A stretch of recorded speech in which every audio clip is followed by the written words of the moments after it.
Estamos de regreso en Agenda Pública, conversaciones de actualidad, y ahora vamos a hablar con Walter Arancibia, quien es el presidente de la Asociación Nacional de Trabajadores del Servicio Nacional de Menores, Sename. Walter, bienvenido a Agenda Pública. Gracias por la invitación.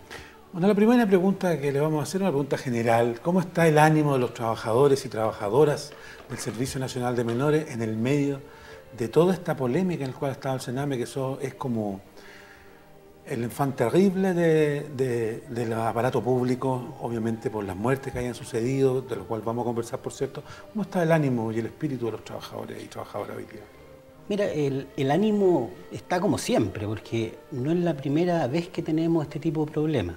O sea, nosotros desde que comenzó el Sename y desde que comenzó la administración directa, hemos tenido una serie de problemas que hemos ido solucionando en el tiempo y una serie de cambios que cada gobierno que llega trata de hacer algo nuevo y al final pone un sello distinto, pero no soluciona los problemas de fondo. Entonces los trabajadores ya estamos acostumbrados a eso. Ahora, sí, con estos cambios que hoy día se están visualizando en el Sename y que se están realizando en forma administrativa, estamos un poco complicados, también molestos, porque efectivamente nuevamente no se quiere escuchar a los trabajadores para buscar las soluciones de fondo.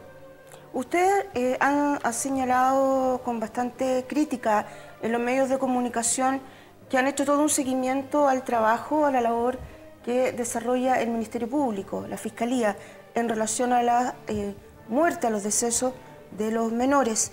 En ese sentido, ¿cómo evalúa el trabajo que hasta ahora ha realizado el fiscal Marcos Emilfort? ¿Se ha avanzado o seguimos entrampados igual como estábamos el año pasado? Mira, nosotros siempre hemos dicho que para nosotros lo ideal es que cada vez que ocurra alguna situación grave, sobre todo cuando hay un niño involucrado, se tiene que ver cómo se investiga hasta al fondo del asunto. Y cuando dijeron que iba la Fiscalía a tomar estos casos, nosotros no creíamos que era lo mejor. El problema es que hemos visto que el fiscal Emilfort ha tratado estos casos mucho más mediáticamente que llegando al fondo del asunto. Empezó con hacer algunas querellas por torturas, por maltrato grave, imputación a funcionarios gravísimas. O sea, nosotros siempre hemos dicho que tenemos un ejemplo. Hay un funcionario en Pudahuel que trasladó a un niño desde la clínica, desde el sector clínico, hasta el bus que lo llevaba a su tratamiento y lo trasladó en brazos porque el niño se quejaba mucho porque la silla de ruedas, como el piso no es liso, iba chocando y se quejaba mucho. Y el niño tenía estos huesos de cristal que le llaman. Y él lo traslada en brazos y lo traslada para ver que el niño no sufra. Y el fiscal había rotulado eso como tortura. Porque era todo lo contrario. Y era todo lo contrario. Y ese caso ya se le cayó al fiscal, como otros casos que él ha planteado ahí. Nosotros creemos que el fiscal se ha ido mucho por titular sus avances más que realmente avanzar. Nosotros estamos esperando que termine la investigación. Creemos que, excepto el caso de Lisset Villa, que ahí sí se va a poder tener algún tipo de sanción, porque sí van a haber algún tipo de responsabilidades individuales, no como la rotuló al principio, pero sí van a haber responsabilidades individuales. En los otros casos creemos que ha sido más que nada para salir en los medios de comunicación que realmente preocuparse de cuáles son las situaciones de fondo.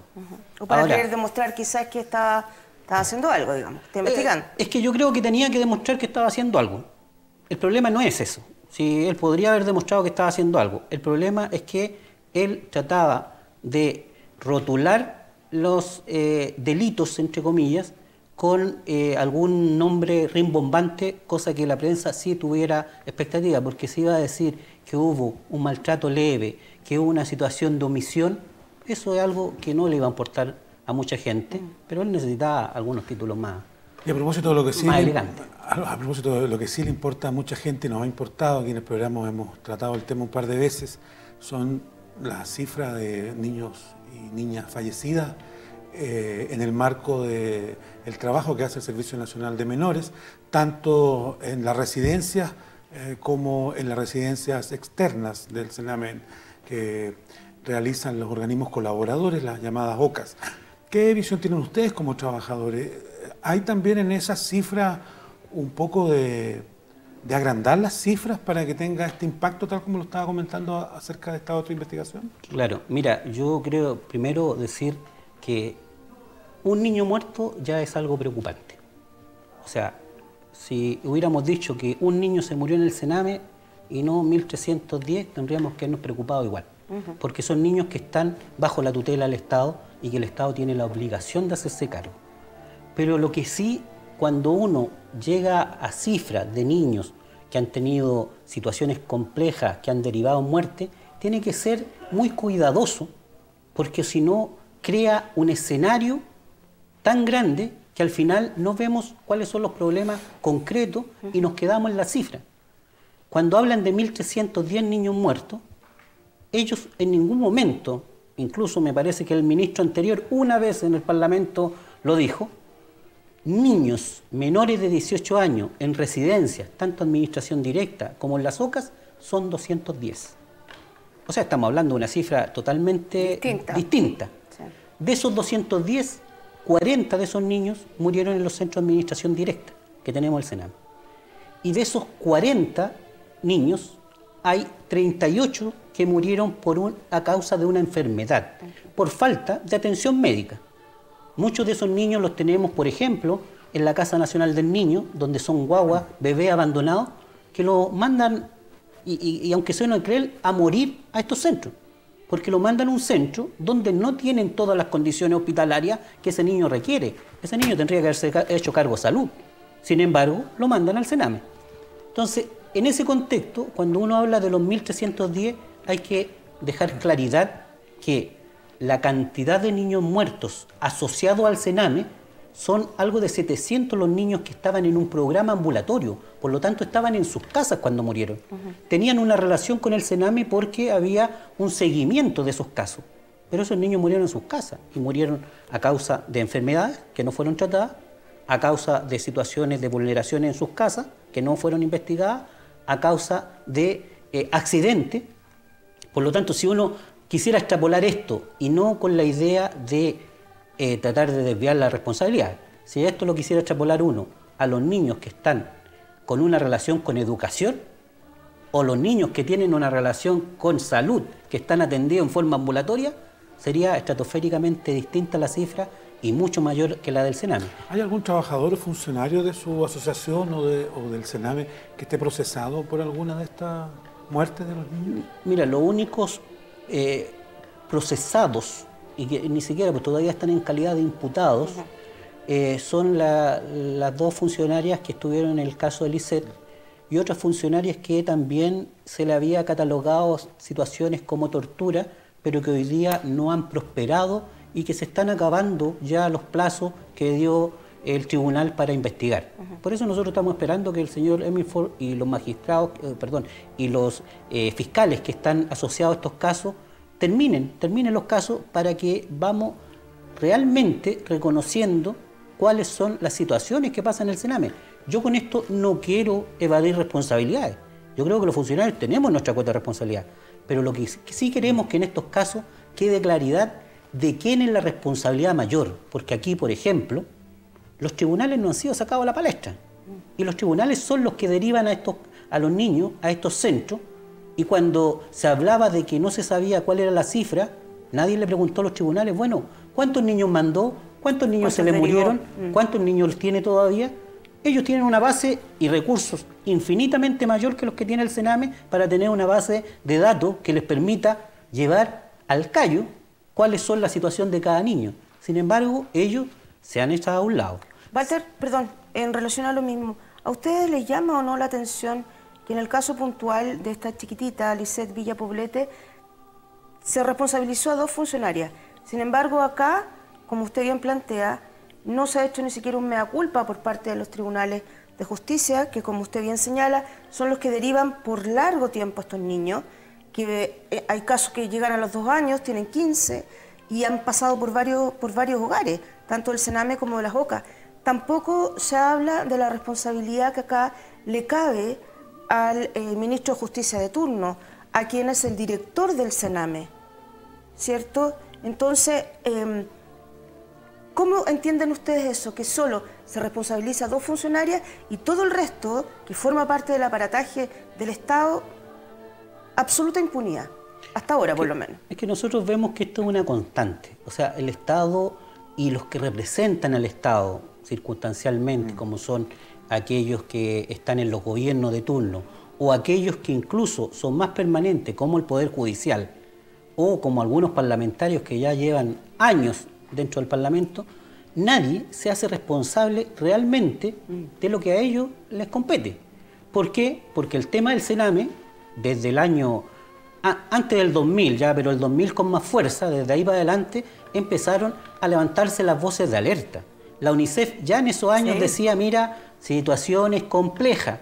El Sename hacía lo que podía. Nosotros hemos hecho un trabajo como funcionario y como servicio que nadie lo ha valorado. Por ejemplo, estamos hablando de que cuando comenzó la administración directa y cuando Chile ratificó la Convención de los Derechos del Niño en los años 90, habían casi 60.000 niños que estaban institucionalizados, que estaban en los centros y en los hogares de menores. Hoy día estamos con 9.000. Entonces, el avance ha sido tremendo y sin que tener que todo el Estado estando preocupado de esto. ¿Y por qué lo digo así?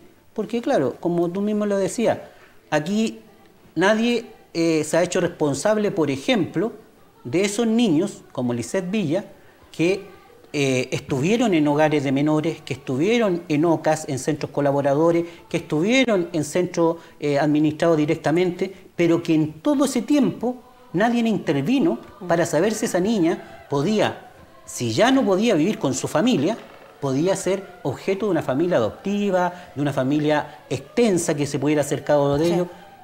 No, aquí, y nosotros lo dijimos incluso la semana pasada cuando nos tocó en la Comisión de Familia intervenir por el tema de las subvenciones. Aquí en Chile, y no lo decimos solamente nosotros, sino que lo ratifica el informe de las Naciones Unidas, se están internando niños por pobreza. Los jueces dicen, mira, no, yo lo interno porque tiene una causal, un maltrato grave. Sí, el problema es que ese maltrato grave se podía solucionar de otra forma. Hacer que o la familia extensa se pudiera hacer cargo y el Estado poder apoyar a esa familia. Nosotros siempre ponemos un caso que para nosotros fue dramático, que lo conocimos en Galvarino. Una abuelita que llegaba a ver a sus 2 nietos. Su hija era drogadicta, por lo tanto, obviamente se los quitaron. ¿Por qué? Porque había una negligencia grave. La abuela se hizo cargo, pero como la abuela vivía en una casa súper humilde, tenía un pozo séptico, no tenía baño, fue a un asistente social y dijo, no, en estas condiciones no pueden estar los niños. Los metieron al Sename.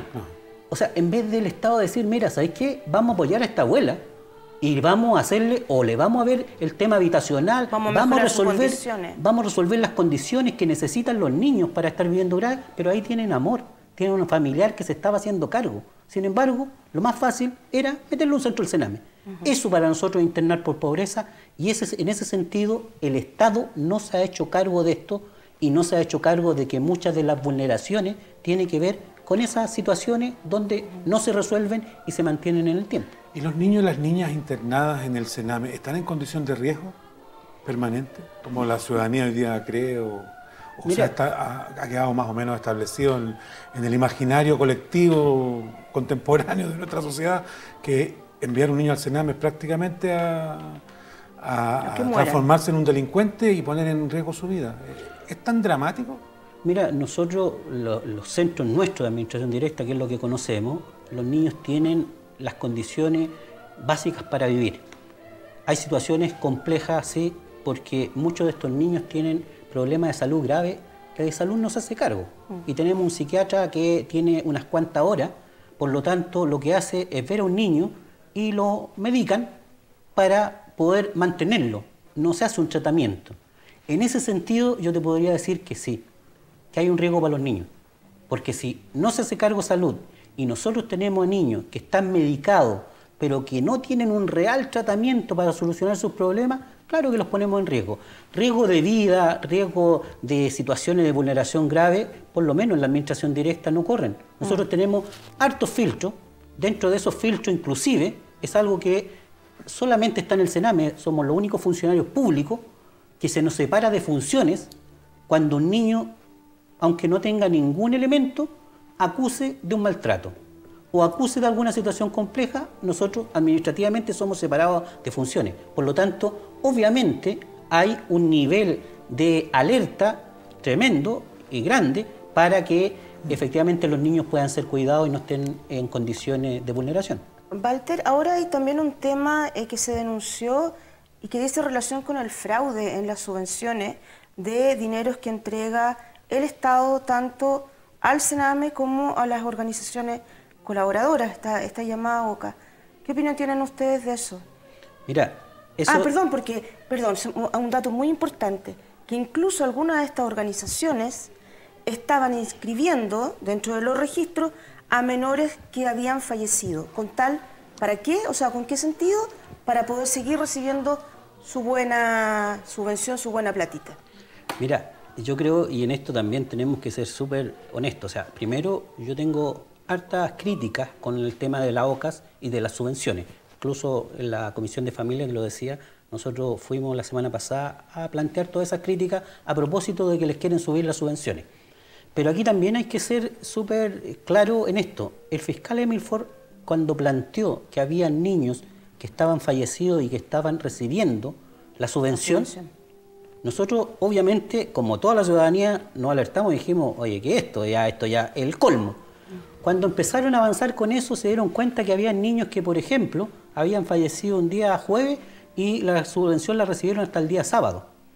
Eso puede pasar, porque no hay un sistema tan rápido en el sentido que te digan, mira, falleció, que ingresen al sistema del servicio, que es muy arcaico el sistema de servicio, y que ese sistema de servicio diga ya, a este niño hay que sacarlo de este hogar. Pueden haberse dado esos casos, no tenemos claridad de otros casos. Perdón, ahí uno podría hablar de un supuesto error administrativo, pero no de casos de niños que murieron hace 3 o 4 años y todavía figuran en la lista. En esos casos nosotros no tenemos antecedentes, porque nosotros incluso al servicio le preguntamos y lo que nos decían es que los errores que ellos tienen en sus bases de datos son errores de niños que han muerto y que están en un desfase por día. El fiscal Emil Ford, por lo menos todavía no ha mostrado ningún otro caso puntual. Ya. Si hubieran esos casos, obviamente sería ya injustificable.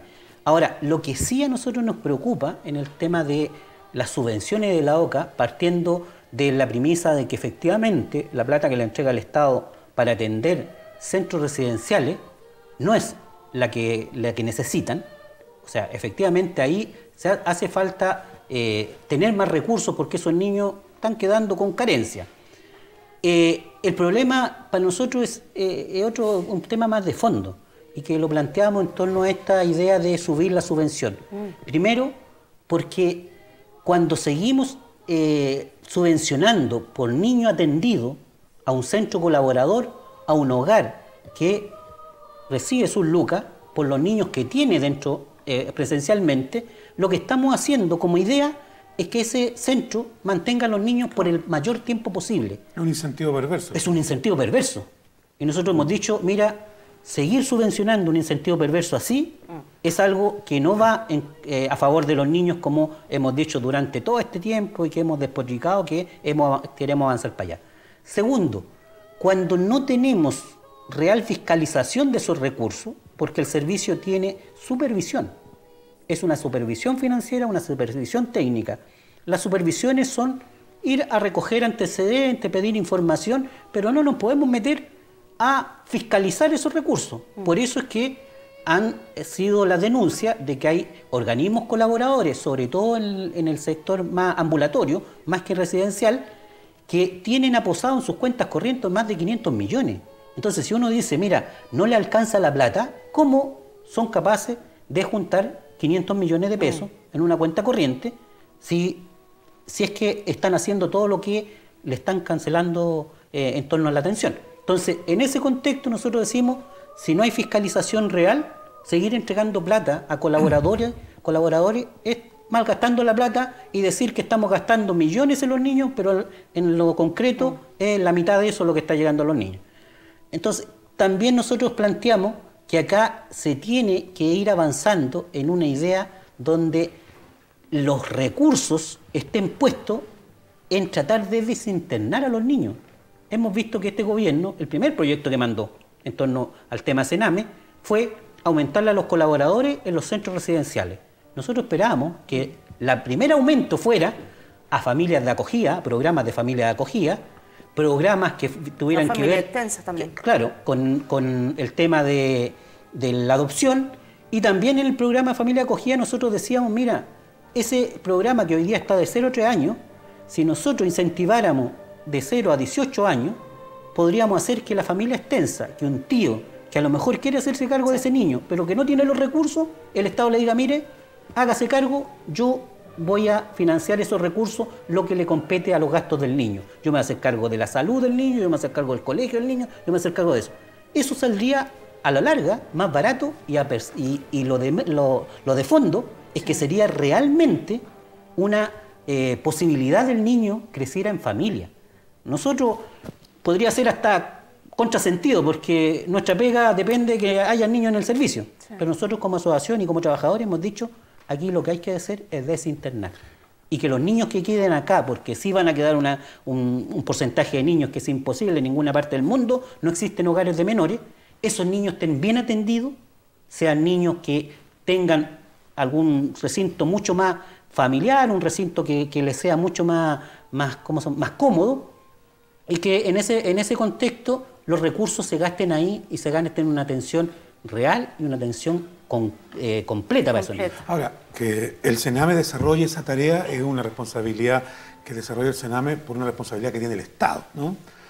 En la lógica del sistema de derechos en el cual se mueven nuestras sociedades. Pero me gustaría volver y hacer la pregunta si ustedes como trabajadores sospechan de que en los organismos colaboradores hay lucro o no hay lucro por parte de algunas de las organizaciones que sostienen estos organismos.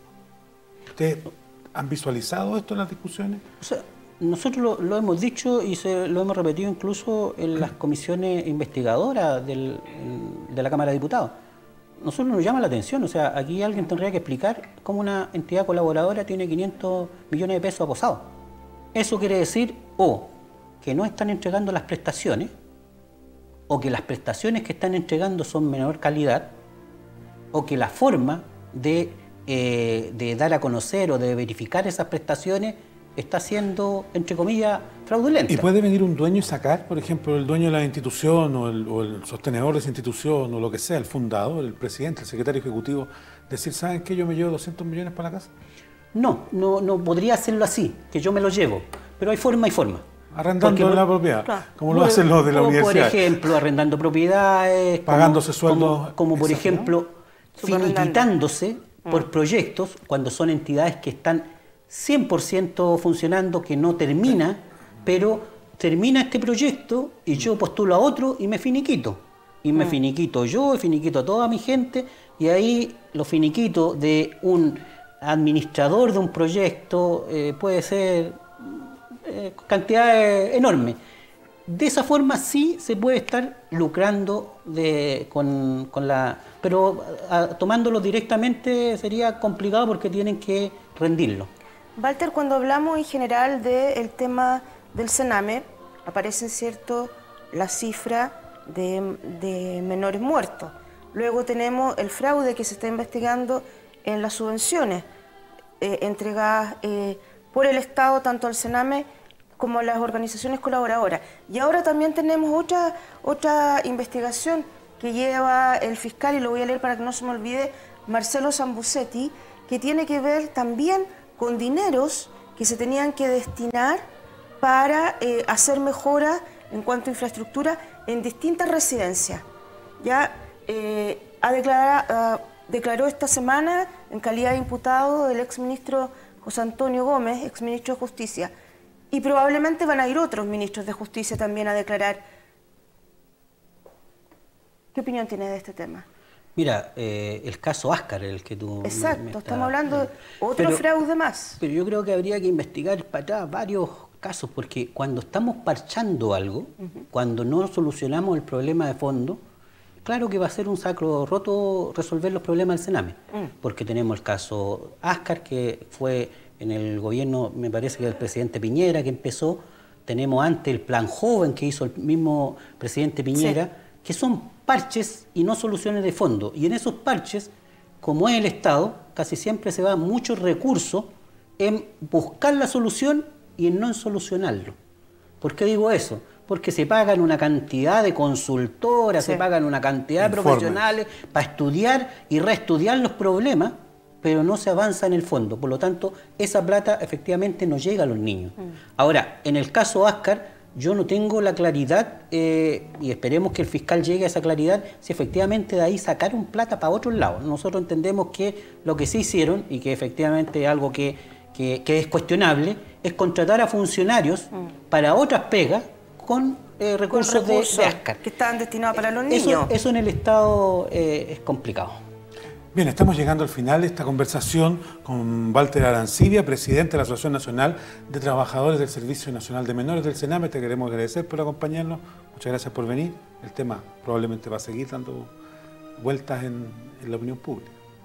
Muchas gracias a ustedes por invitarme y bueno, estoy a su disposición.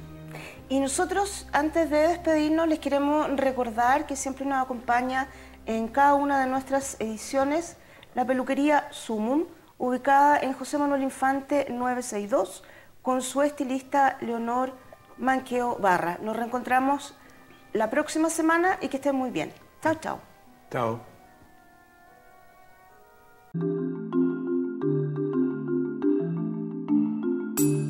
Así concluimos una nueva edición del programa Agenda Pública, conversaciones de actualidad, con la conducción de los periodistas Fernando Quilaleo y Daisy Castillo. Nos encontramos todos los domingos de 12 a 13 horas por las pantallas de TNE Televisión y la producción de Casting TV.